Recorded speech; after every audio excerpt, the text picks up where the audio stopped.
તો જય માતાજી મિત્રો, એક નાનો માણસ થઈને મોટી વાત કરવા જઈ રહ્યો મિત્રો. તો આપણે નડતા હોય ને તો કાંઈ બીજા નડવા નહીં આવે મિત્રો. કેમ કે નડતા હોય ને આપણે આડું પાડવી ને આપણા ઘરના નડતા હોય. ઘણા લોકોને એવું થાય છે, મારે પણ એવું થાય, તમારે પણ એવું થતું હોય. આ મિત્રો વિડીયો એટલા માટે કોઈના ઉપરથી નથી બનાવતો મિત્રો, પણ એક નાનો માણસ થઈને એક મોટી વાત કરવા જઈ રહ્યો. નડતા હોય ને આપણા ઘરના જ નડતા હોય, બીજા પારકા આપણે શું કરવા? આપણે પારકા કોઈ નડવાના જ નથી. નડતા એના નહીં હું આપણે મોટા થઈ જવું ને એનાને એમ થાય કે આ મોટા થઈ જાય તો અમને નહીં મળે.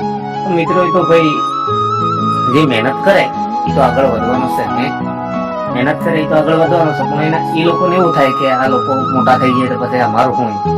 પણ એ તો ભાઈ એવું ના હોય, જેવી રીતના મહેનત કરે એવી રીતના મળે. એટલે ખાસ આપણે એકબીજા રીત બને એનો કોઈ મતલબ નથી.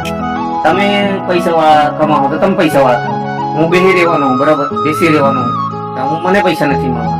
જે ભાઈ કામ ધંધો કરે એને પૈસા મળવાના. એટલે એકબીજાને આપણે રીહ બળવાનું થતું જ નથી. આમાં કહેવાનું મતલબ ઘણા લોકો એવા એકબીજા રીહ બળતા હોય કે મિત્રો આ તો એવું તો ચાલ્યા કરવાનું, આપણે આપણા કામ ઉપર ધ્યાન રાખવાનું. બસ વિડીયો એટલા માટે મારે આટલું જ કહેવું હતું. વિડીયો ગમે તો લાઈક અને સબસ્ક્રાઈબ કરી દેજો મિત્રો. જય માતાજી.